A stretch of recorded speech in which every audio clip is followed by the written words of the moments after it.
ইরানের জ্বালানি স্থাপনাগুলোতে হামলার সময়সীমা পিছিয়ে দেওয়ার ঘোষণা দিয়েছেন মার্কিন প্রেসিডেন্ট ডোনাল্ড ট্রাম্প।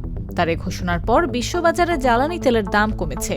শুক্রবার গ্রিনিচ মান সময়ে রাত 2:30টায় দেখা যায় আন্তর্জাতিক বাজারে ব্রেন্ট ক্রুড তেলের দাম 1.5% কমেছে। প্রতি ব্যারেল ব্রেন্ট ক্রুড বিক্রি হচ্ছে $93.7। অন্যদিকে ওয়েস্ট টেক্সাস ইন্টারমিডিয়েট তেলের দাম 1.8% কমে দাঁড়িয়েছে ব্যারেল প্রতি $106.12।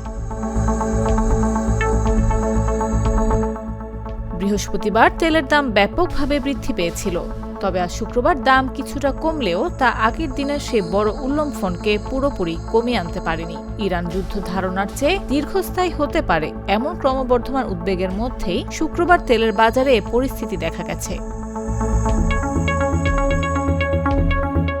ইরানের বিরুদ্ধে যুক্তরাষ্ট্র ইসরায়েলের যুদ্ধ শুরু করার পর থেকে ব্রেন্ট ক্রুড তেলের দাম প্রায় 50% বেড়েছে, আর এই সময় ডব্লিউটিআই তেলের দাম বেড়েছে প্রায় 40%।